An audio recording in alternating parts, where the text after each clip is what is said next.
and welcome to a recruitment event for History and Modern Studies.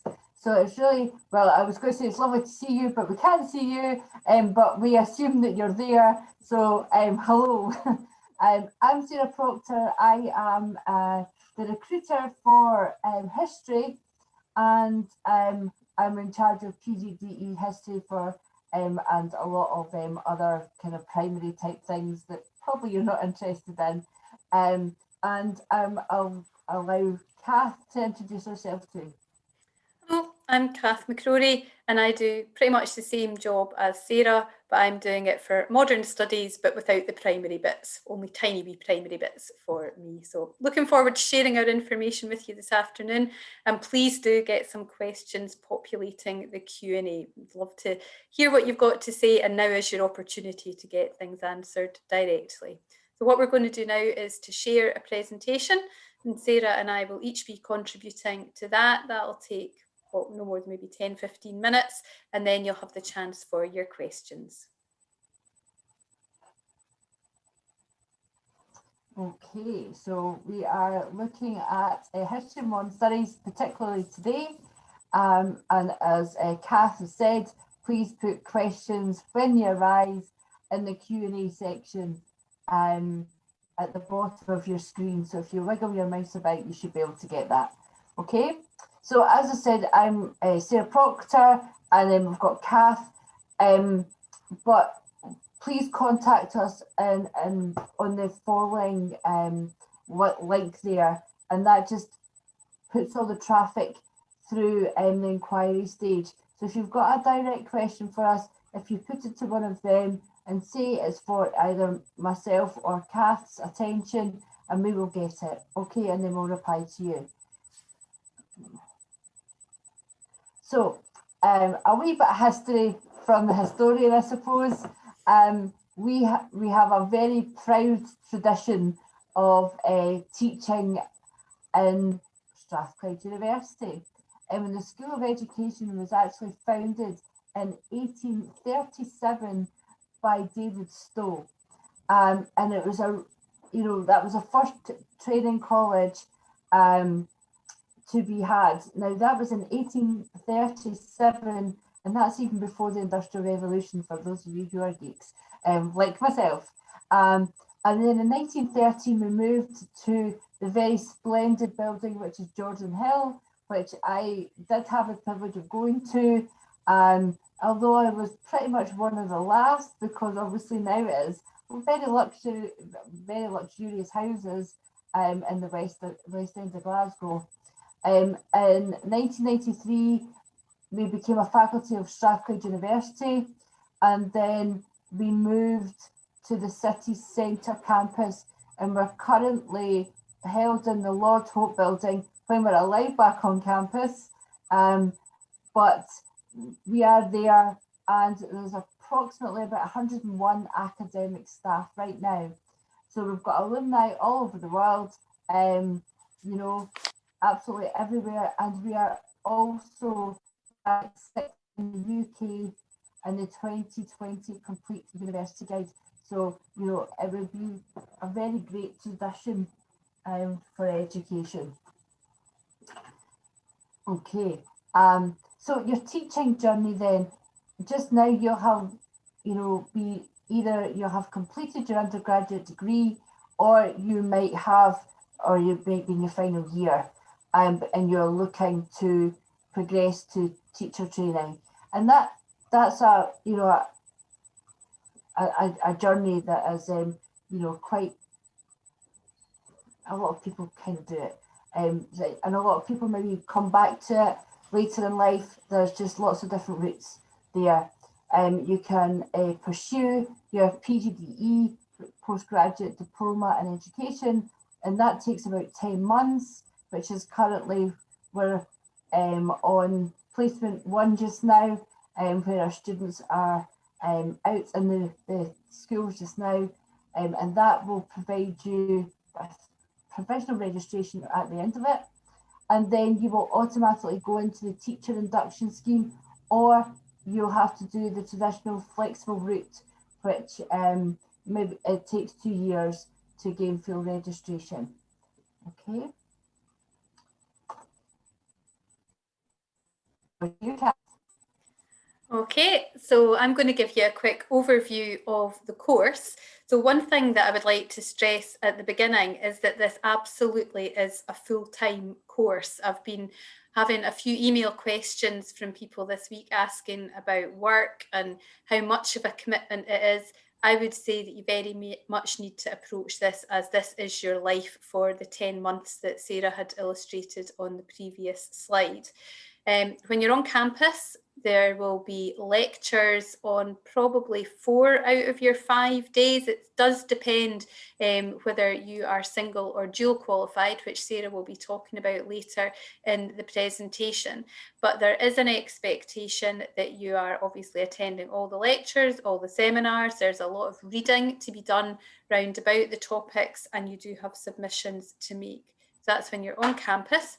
When you're on placement, it is a full-time teaching job that you're expected to be in school from at least 8:30 in the morning and then staying behind occasionally for study support classes, extracurricular classes, etc.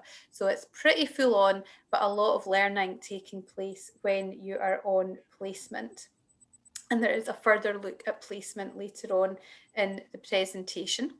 Our course, as all the initial teacher education, are accredited by the General Teaching Council for Scotland, and they have standards which all teachers are held to, and the ones that you're looking at initially are the standards for provisional registration. So a lot of work that we do relates to these standards, so you'd be advised to have a wee look around the GTC website if you haven't done so already, because that will illustrate what we are looking for as you progress during the year. A big opportunity that you have at Strathclyde is that when you are studying with us, you can study at master's level. It's not mandatory, but you have that option. So when you're making submissions, you can submit as just straightforward PGDE, or you can submit as masters. And that means that you're accruing some credits, which I think, Sarah, it's a 5-year lifespan. Yes. Yeah, so within 5 years, if you come back to us and study for masters, you've already got credits in the bank. So not only does that save you time, but it also saves you a considerable amount of money because you're not needing to do as many courses. I've just embarked on my masters, and unfortunately, since I qualified in 1993, I'm starting back at the very beginning again. So you would be ahead of me in that game. So that is something that a lot of people do see as a good opportunity. Thanks, Sarah. So the next one is our course structure. So I'm going to start with the bottom piece of pie, which is the professional skills. And this is the bit that either Sarah or I would be your main tutor for. So out of the 120 credits that were mentioned, 80 of them sit within professional skills. So there's curriculum and pedagogy and professional practice. So at the moment this year, professional practice, it varies from week to week, but it's usually between 2 or 3 hours of a commitment on a Thursday. And in professional practice, we are looking at the wider issues that affect you as teachers. So we've been looking at relationships, we've been looking at placement. I think we've got the joys of looking at sex education later on in the year. It is quite a mixture of topics come under that umbrella. But for us, perhaps the main focus would be the curriculum and pedagogy, where you spend a day a week with your subject specialist. So Sarah's usually a Tuesday for the historians, and I am a Friday. And we have 6 hours in each other's company, looking at a range of topics which get picked up on later in the presentation. You have 2 other 20 credit modules, so educational studies, professional values, and this is really having a look at the theories that underpin education and some of the big topics within education at the present time. So you'd usually have a lecture and a seminar for that each week. And similarly for professional learning through inquiry, which is a new course which only started this year, which is looking at practitioner inquiry and how you as a reflective practitioner are looking at what's happening within your classroom. Right.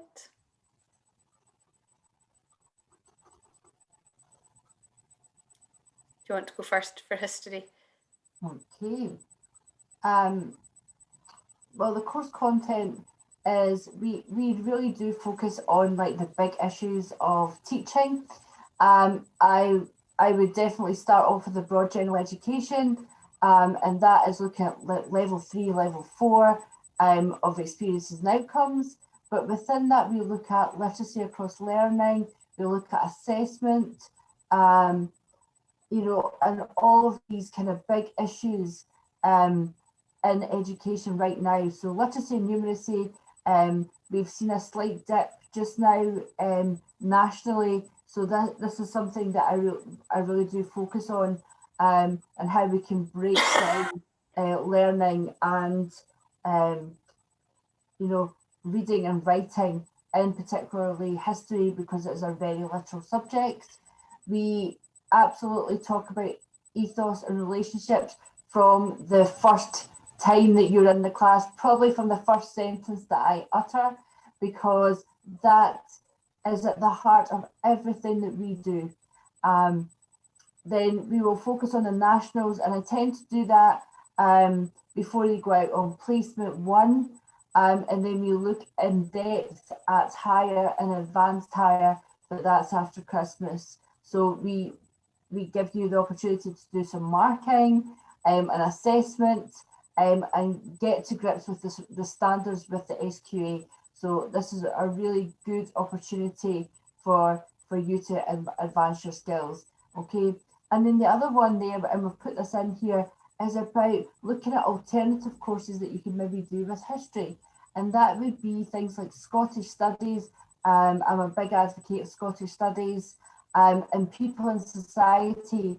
And, you know, we can tackle history in a very different way in these courses. And it's very interesting to kind of look at that and how the path of progression could lead to them gaining like much more qualifications, you know, in terms of what's the word I'm looking for? Width rather than depth. Okay, so that's been done.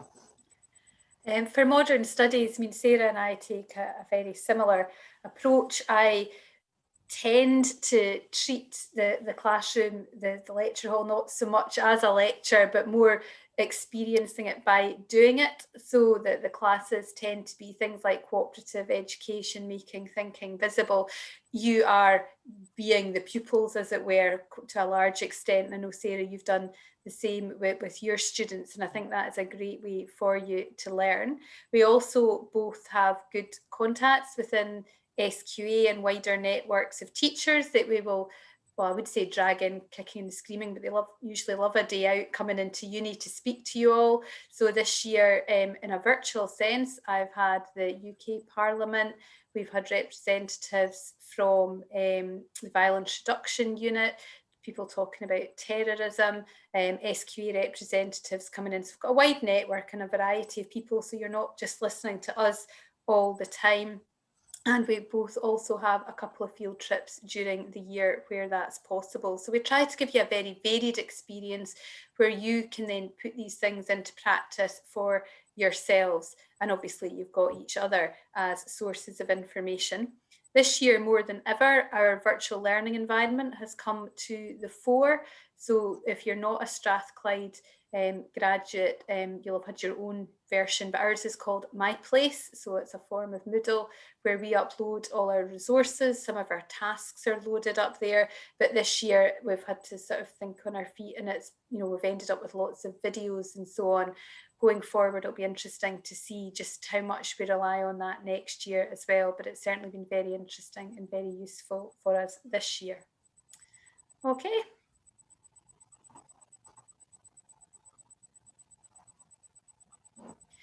Right, so placements is always a big issue for people. They're very keen to know about this. We have 2 placements, generally in 2 different schools. depending on who you speak to, they're called different things because historically they were done differently. But this semester you would be in one school for 8 weeks. So the first 2 weeks are observation. Now that does not mean that you're just sitting on your bottom at the back of a class literally observing. You'd be on your feet, you'd be talking to pupils, and gradually within that time you would be beginning to take some parts of the lesson, maybe doing a starter, maybe doing a plenary at the end, or a small group task within the middle. That's then followed up by a 6-week stint where you would be moving up from maybe teaching 7 or 8 classes a week up to doing about 14 in your final week. During that time, you come back into university twice to catch up with us, see how you're getting on, and we would come out to visit you once for a shared observation. And then in the second semester, you have two 5-week blocks. I think it's more 1 week plus 4 weeks, and then a solid 5 week. But you're going to a second school for that. And by that point in time, we're expecting to see more teaching from you. What I would add, add in. We have a 90-minute rule where the GTCS set placements, we do not set placements, so you do really need to know this, and they could ask you to travel up to 90 minutes in each direction. Okay, so just so you know, it won't be the school at the end of your road. They really do, and a lot of my students are having to travel a considerable distance, particularly just now. So just bear that in mind. Okay. Yeah, that is an important one, because you might have to travel past 20 schools to get to the school that you're allocated, but that is just the way that it works. Yeah. Okay. Assessment. I don't know, I'd said that I would talk about this one, hadn't I? But I don't know if there's anything really much more to be said other than what's on the screen. But you've got your placement experience. So this is where people often talk about their crit, don't they, Sarah? But that word is banned. It's a non-word. You have a shared observation. So the Strathclyde has moved very, very positively away from us judging you just on that 1 50-minute visit. The idea is that we come out to see you teach a lesson, and we talk to your mentor and we talk to you, we get a feeling for how you're getting on, but really it is a much broader approach. So if you're having a dreadful placement but one good lesson, that's not better than somebody who's generally having a good placement but the one lesson doesn't go as well. We want to know how you are doing in general. And on top of that, we also want you to keep a file. Up till this year, it's been the A3 Lever Arch file stuffed with paper, but this year we've moved over to OneNote. So this file has a lot of information, and it shows us your thinking, it shows us your planning, the observations from your mentor, your own reflections on learning, how much you have really got to know the school that you're placed in. You have to do an environment report, looking at SIMD, having a look at the sort of wider network that the school sits in. So all of this evidence gives us a feeling for how you are getting on placement. So instead of you working really hard for one old-fashioned crit lesson where you can blow us away with your amazingness, we actually want 8 weeks of hard work and effort, which is reflected in what your mentor says and what your folder shows us. On top of that, you have got the other modules which have been mentioned, the 2 20-unit modules. You've got assessments for them. For curriculum and pedagogy, you do a presentation for us in March, which is based on one aspect of your placement, so a series of linked lessons that you have done on placement, which you reflect on. And in that, you bring in some of your professional reading and your theoretical perspective. So it's really trying to bring together different aspects of the course. And then there is obviously your attendance and other aspects of coursework that we have asked you to do. So if you are not attending lectures, if you're not submitting, I mean, Sarah and I have got students this year to do marking, to do micro teaching and so on. If you've not been participating in aspects of that, then that would also be a factor in whether the year is successful for you or not. Now, Sarah has got a lot more experience in all this than I do. So Sarah, is there anything that you feel you want to add in there? No, I don't think so. I think maybe you should maybe know that we use an academic poster to view the kind of professionalism part. We also use an essay for educational studies, and it's a 2,000 word essay where we've actually just had training the other day on that, and they're due in January. But generally speaking, it's okay, but as it is in a continual assessment, there are no exams, and that's the only thing you really need to know. And you know, if you don't pass particularly, you know, you do get other opportunities. So don't ever think, you can resubmit, and it's very clear in the assessment handbook. It has very clear dates for it, and we're held very much to those dates about when we've got to get things handed back and so on. So you do get opportunities to fix anything. Right. So I'm going to take you through dual registration. Now, obviously, a lot of you have applied for history and modern studies together, but you've also maybe, you know, you've maybe applied for both. And we will generally try and interview you at the same time. Okay, so it'll be myself and Kath and yourself, because then we can see you, and it saves you having to go through the process twice, which is probably better for you. And what I would say to you is the dual qualification, even though you can be offered, we have a very limited number of places, because we obviously have our classes generally, and then we'll have like top up, and it's only really to the classes that we can top up. Now, so this year I've got, what I think you've got 3, Kath. Yeah, and you've got 4, I think. 4. So I've got 4 modern studies with history, and Kath has 3 historians who are doing modern studies too. So what I would say to you is, although it is offered and it is, you know, a great thing to do, it is a huge amount of work, because you've basically got what I expect you to do. So micro teaching, all the reading, etc. Plus you also have exactly the same to do with Kath. Okay, so that's the one thing. But the other one is, when you are successfully gain a place in either history or modern studies, you will be invited in about May to submit a written application for dual qualification, and that is the fairest way to do it. So we interview you as normal, and that those will take place between now and say March, and then in May, if you're successful, then you can apply for dual registration.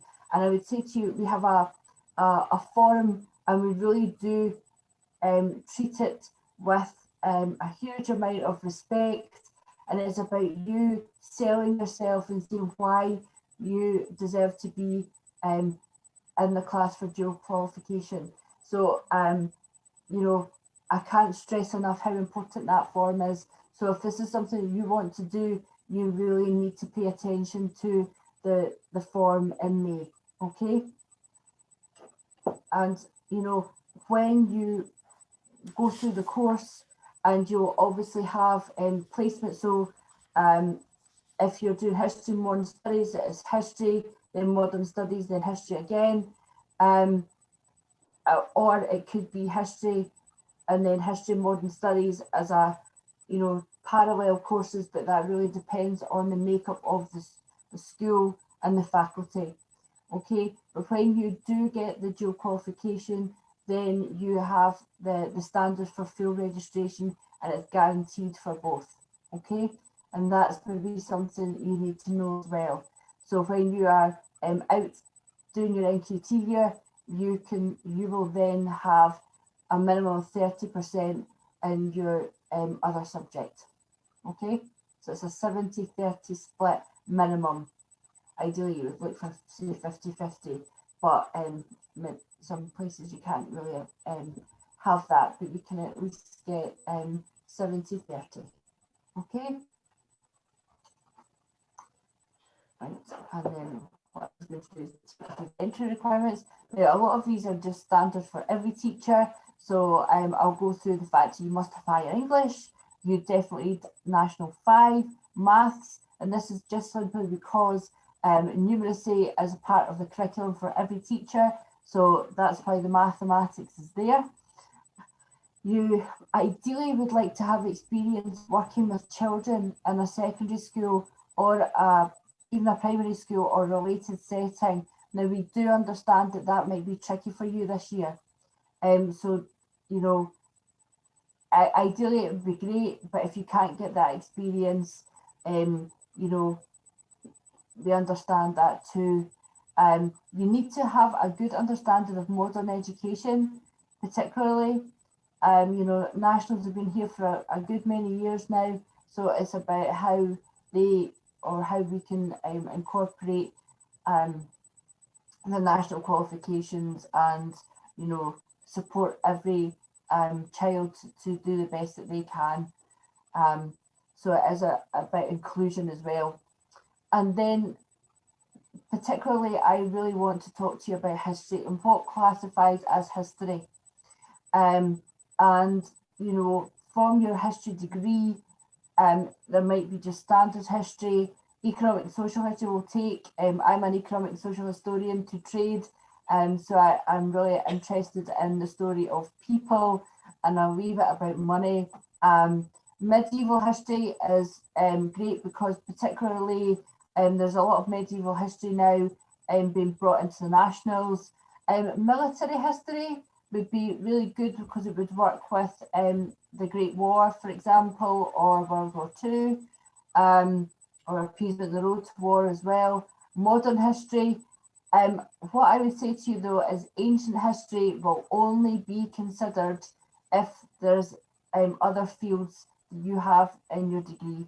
If your degree is only in ancient history, because we pretty much most of the teaching in Scottish schools is really from the modern era, it would make it very difficult for you.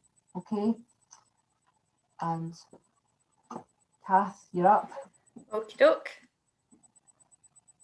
Do you want to move it on? I think there's a modern studies. Oh, it has now. Perfect. Mine's just been a wee bit tardy. Sorry. So I would totally, obviously, echo what Sarah has said about the higher English. Please do make sure that you have either Nat 5 maths, standard grade maths, intermediate 2 maths. Don't apply on a wing and a prayer and think that it'll all fall into place. You need to have that. We will reject your application if you don't have or you're not working towards a 2-2 minimum exam, and so minimum degree, so honours, and also that you have your maths, which might seem a strange combination, but we have had people rejected in recent years for both those things. As Sarah said, it's difficult getting work in a school this year. We totally appreciate that. Many schools are not even letting parents over the threshold, but if you can try and see how you can be creative, maybe through tutoring, maybe through other activities, see what you can do. But where that's not possible, using your time to find out about modern Scottish education. And that doesn't just mean, oh, I was in the first year that did national exams. What do you as an adult know? What have you found out? Have you looked at the Times Educational Supplement? Do you know what the GTCS is? Have you read around it? Those kind of things. In terms of the modern studies qualification per se, it's a wee bit more complicated because obviously modern studies doesn't exist as a degree, but the GTC is quite clear about what they are looking for. And I literally just took this from the the GTC website. So there's a whole range of degrees which will be considered. Now, law, keep me right here, Sarah, it is not an LLB, it is a BA in law, which would still have to have politics or sociology within your transcript. So for some people, we do end up combing through transcripts and getting the calculators out and trying to work out if they have enough of the things which sort of constitute modern studies. But it is quite clear, you've got to have 80 credits and you've got to have at least 40 of them, either politics or sociology. So you may have a criminology degree, but within that still have the sociology that would tick the box. But if you do have any questions, if you get in touch with admissions, they will be able to keep you right, or they might forward your query on to myself. Okay.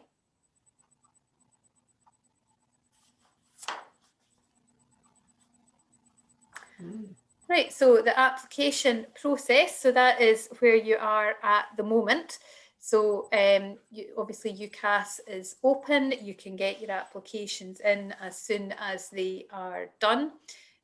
We will be interviewing, we don't just wait until the 15th of January, it may well be that some interviews take place before then, because we have, well, over 200 applicants for the subjects. And it's very time consuming for us doing the interview process. So the sooner we can get it started, the better. So please don't feel you're going to wait till midnight on the 14th of January before you submit your application. If it's organised and ready to go, then get it done. It's clear there about the documentation that they are looking for that needs to be uploaded. We would interview you. We do our interviews between 6 and 8 people, normally more like 8 at a time. Historically, I think, Sarah, you might be sitting on a group that's discussing this. Historically, as in last year, which feels like a lifetime ago, we would have people either morning or afternoon. You would come in, you would do a 10-minute presentation to the group, and then you would be interviewed individually on a one-to-one basis. We would make our decisions, and that would then be intimated to you. As time went on, we had to change that. However, that's what I was going to say. Yeah. Well, that's okay then, because for this year I've been sitting on the panel, which is deciding what we are doing for interview this year, and this year it will only be on an interview only, and there will not be a presentation, because it will be an online experience for you. Okay, so just with COVID, and we don't really know how long it will last, so therefore they've made a decision to make it online. And even if we do get into campus, the process will be exactly the same for this year only. I did have my last lot of interviews were done via Zoom, but I still made them do a presentation. And then they had their interview.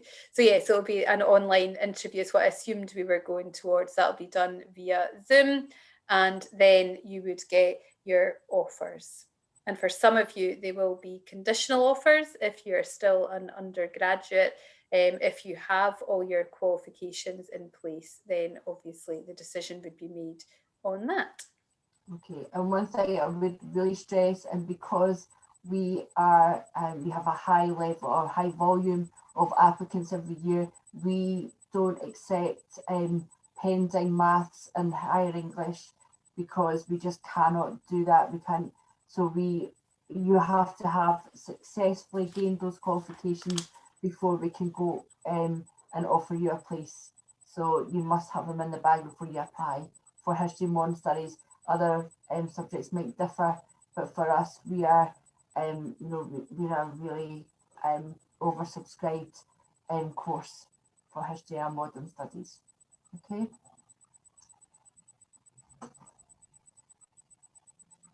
Okay, and the last bit is to do with the fees and funding.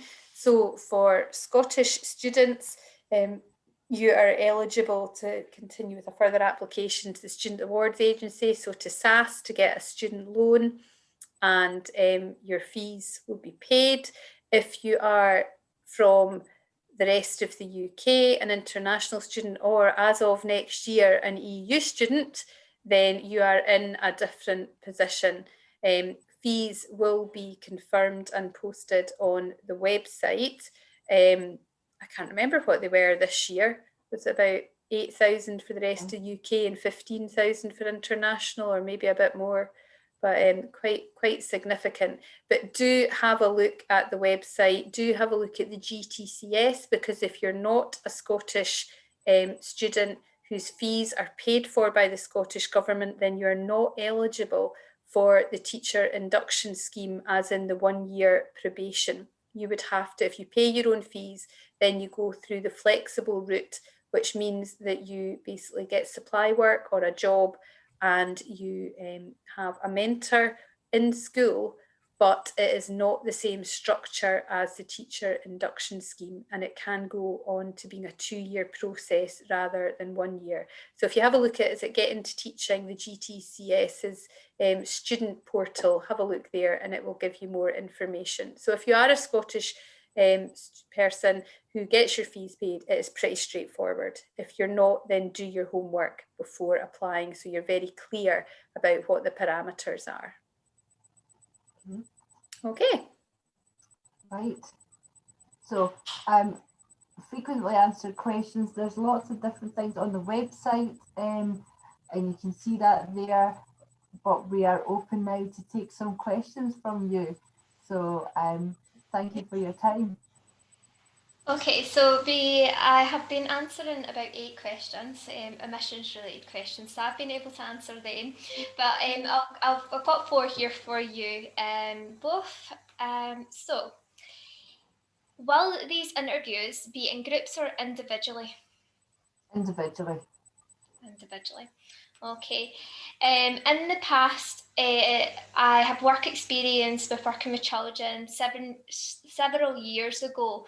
Though it's not in a school setting, would this be accepted within as recent experience on the personal statement?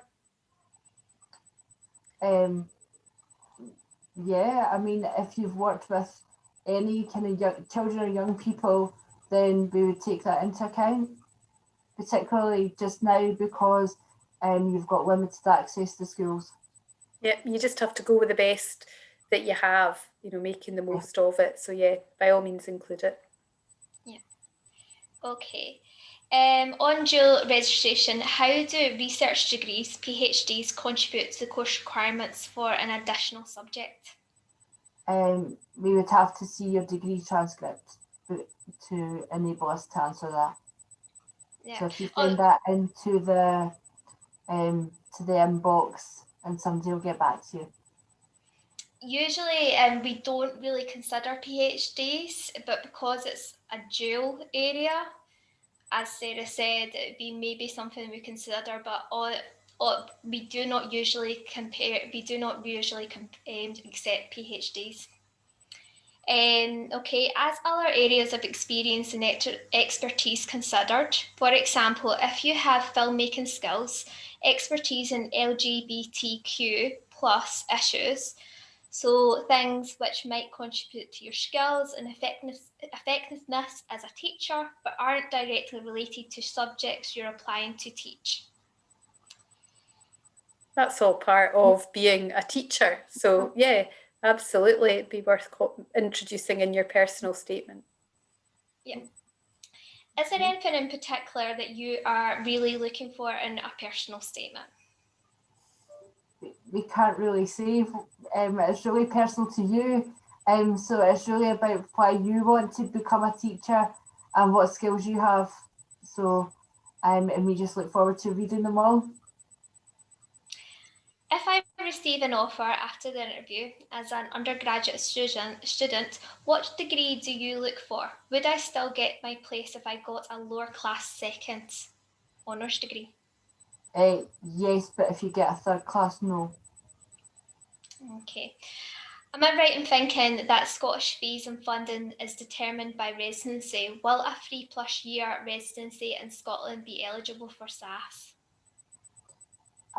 I can answer that. I'll answer that one.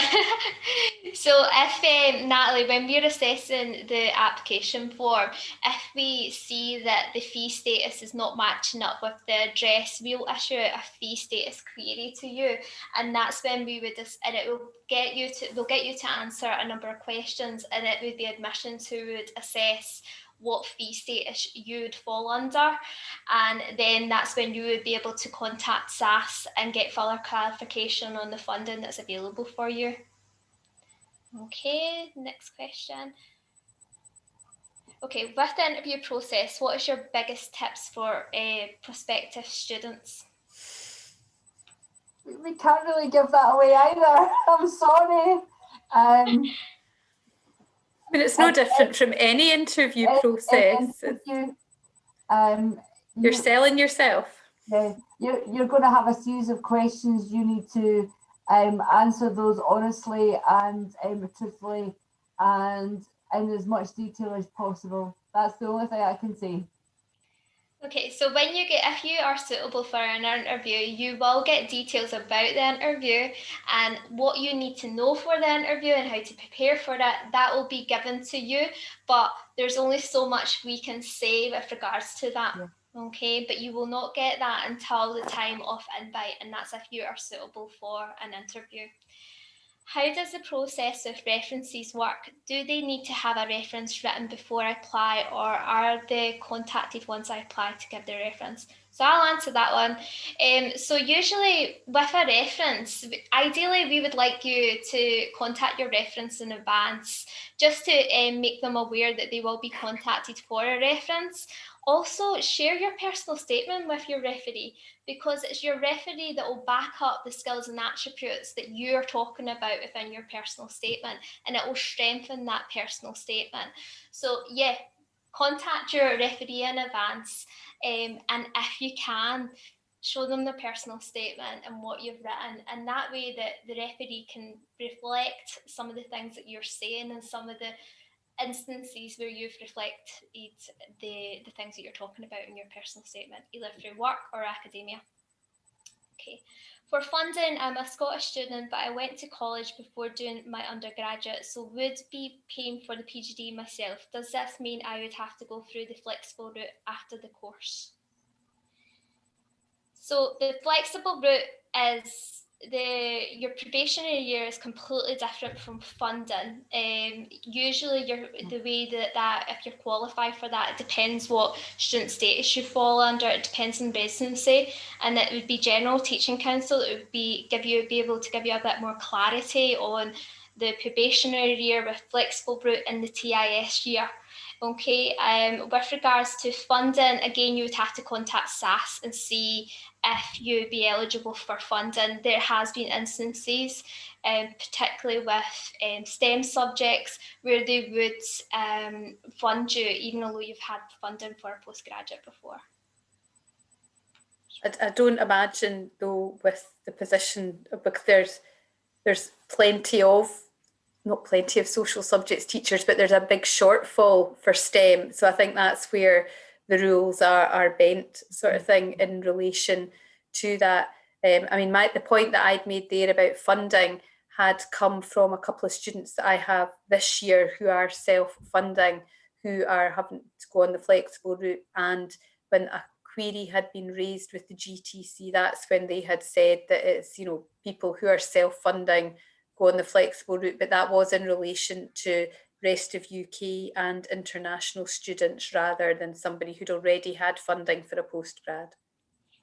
Also, it's usually for funding, it's if you've had funding for postgraduate study, that's where you would have to speak to SAS, but you're talking about study prior to your undergraduate. So again, contact SAS about funding, they're the best people to talk to about that. Do you receive information in the report beforehand? So I've answered that question. I can answer this one. Can you apply for dual registration even if you've got a degree just in history? The answer is no, unless you have all the other components. So definitely politics and sociology and something else. Otherwise, you can't apply at all. It's not just that you have an interest in it, you have to meet the GTCS requirements so that you could apply for history or modern studies individually. It's not just like you can tag it on, you have got to be qualified. Yeah. So usually when you do a BA, for instance, and it's got flexible options for you, especially within your first or second year, that's when people qualify for both areas. But again, you have to check your degree transcripts and then check entry against what we're saying in the web pages. And again, if you are not clear on that, we're happy enough to help you. And the email given at the start of the presentation, you can either contact myself in admissions, or we can forward that on to Sarah or Catherine if it's something that we can't deal with. Okay. Sorry, we're getting quite a lot of questions here. Does being a current Strathclyde student help at all? No, sorry. No home advantage. Well, I was going to say we have at least 200 to 250 applicants every year. And notionally, I've got around sort of 20 odd places. Kath's got slightly more. So you're in the pot. So it's, you know, a 1 in 10 chance that you're going to get it. Okay. That puts it in perspective for you. Okay. Is there anything different you would look for or consider for someone who is applying 15 years after completing their undergraduate degree? Not really. You know, we have our classes are eclectic. Always we have got you know, people who have came from, they've went away, they've worked, they've done, you know, they've had families, and you know, and then we've got other people who are straight out of their undergraduate degree. So it's just everyone is we've got a broad church, put it that way. And your personal statement would reflect, you know, what's been happening in those 15 years. Yeah. So it's just a case of you reflecting on what you've been doing and applying it to the current situation. With the 90-minute travel to and from placement, would that be 90 minutes driving or 90 minutes via public transport? You fill in a form and you see if you've got access to a car, but it's 90 minutes either by public transport or by a car. But that would depend on which you declare that you have. In regards to a reference, what would be the recommendations? Would you recommend a current manager or boss or someone who I have previously school experience with children if it was a few years ago? So again, it just depends on what the statement that you're saying within the statements that you are referenced to in your personal statement, and who is the best person to really back that statement up. So if you feel it's a current manager who would really be able to reflect the skills and attributes needed for the profession, then please do use them. Or if you feel it's someone within a school who you worked 3 years ago, and that's the best person you feel would be to back up that personal statement and the skills and attributes needed for the profession. So that's again up to yourself. Okay. Right, that's answered. So I've answered that one. I currently work in Scottish politics, which has obviously played a big part in why I'm looking to teach modern studies. How would you recommend my experience working in politics with experience I have working with and volunteering with young people? Again, with your personal statement, you will have a lot of knowledge within that field. It is beneficial to mention this within your personal statement. There's a whole array of different things that we'll be looking for within the personal statement. So we'll be looking for a strong understanding of either modern studies or history, whatever area you're applying for. But we'll also be looking for the skills and attributes needed for the profession, an understanding of modern education, an understanding of learning needs. So there's a whole array of things that we would be looking for you to cover within your personal statement. Okay. Will it be a competency-based interview? Not really, it's about opinion. Okay. Even although I'm doing a 4-year honours degree, do SAS still funds me? So yeah, we've had people who have honours degrees and they've been funded by SAS. It's depending if you've had funding with postgraduate before. That's when you would really need to contact SAS. Okay, and it depends if you're not under the home status. Okay, are higher class degrees given preference, and or would meeting the entry requirements mean it's then based on interview process? So no. We don't favour a first class over a second class upper second Or a PhD. No. Okay. Just scrolling down these. Okay. I was volunteering in a school pre-COVID, but this got cut short due to obvious reasons. Would this put me at a disadvantage? No. There's so Shannon, there is an official statement from the School of Education that we put up on our websites. It's under entry requirements, and it's on all of our PGDE course pages, and it's an official statement saying we understand the situation. Again, we would love to see experience within the personal statement, but if that's not possible and it's not possible to get experience with working with children, then we will do our best to assess it fairly as much as possible and have a good understanding of the current situations and trying to get experience. Okay. Should I email my supporting documents, or should I receive an email from Strathclyde first? So you will receive an email from us. There is only, we don't always need your documents. It's dependent what your status the application is sitting at. Okay, so if we feel that your degree is not suited at a glance of looking at your application, then we wouldn't request the supporting documents. But there will be instances where we will contact you for supporting documents because we do need to see the modules and the credits within that degree. Okay. But that's done through an email address called .digital. So anybody who is waiting for correspondence from the university, please keep an eye on your junk mailbox as well, just because it is a .digital email and it sometimes does go within the junk mailbox. That's including an invite to interview as well. It's sent through .digital. Okay. Right. I was just going to say, Nicola, and I would check them, because remember, was it last year, the year before, we had a couple of folk that we invited for interview and they didn't check their junk box and they didn't know they had an interview, and it was that day. So please do check regularly. Okay. So just to say about the interview process as well, when we send an invite and say you have to cancel, we would only really consider it in exceptional circumstances. We can't guarantee you an hour interview, unfortunately, just because of how competitive it is for the programme. Okay, so please do keep an eye on your junk mailbox and prepare in advance as much as possible, but unfortunately, unless it's exceptional circumstances, we will not be able to give you an hour date for that. Do I apply through the Strathclyde website as well as UCAS? No.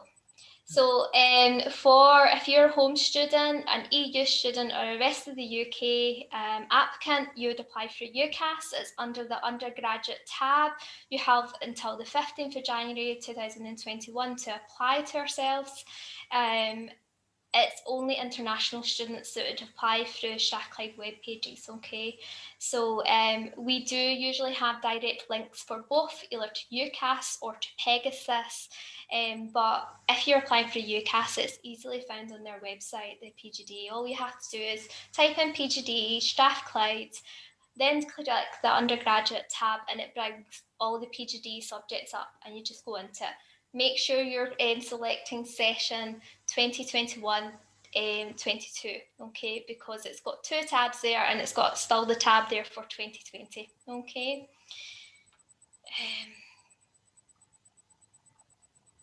Okay, with reading personal statements, do you also read the reference, or are these both more for application team?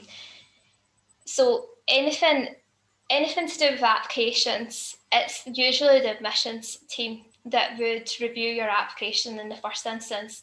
There will be circumstances where we will need to contact the academic if we are unsure about, say, your credits within your degree and your degree transcript. We might contact Catherine or Sarah just to get fuller clarifications if you are suitable for an interview or not. But usually, and most, it is ourselves. And the key areas that we do look for is your qualifications, pending qualifications. Again, it can't be Maths or English. You have to have that prior to applying. The only pending qualifications we would consider as the degree, okay?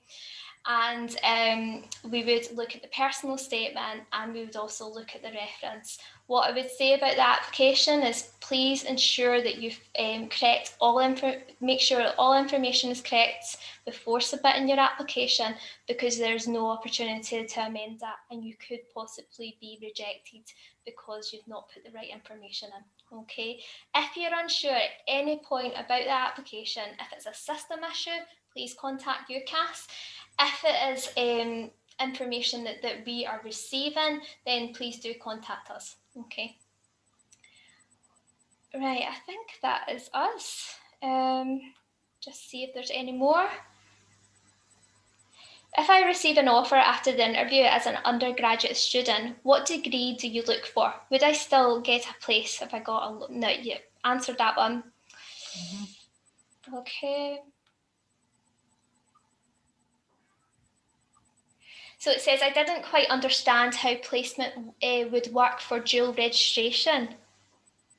Would you be able to answer that? Yeah, that's fine. Placement is very tricky, but you would get your first placement in your first subject, okay? And after Christmas, you would have the 2 remaining placements in the same school. So it will be a different one from before Christmas. And it's really up to the design of the school, so the faculty approach. So if it's a faculty that is a social subjects faculty, they might let you run history and modern studies concurrently.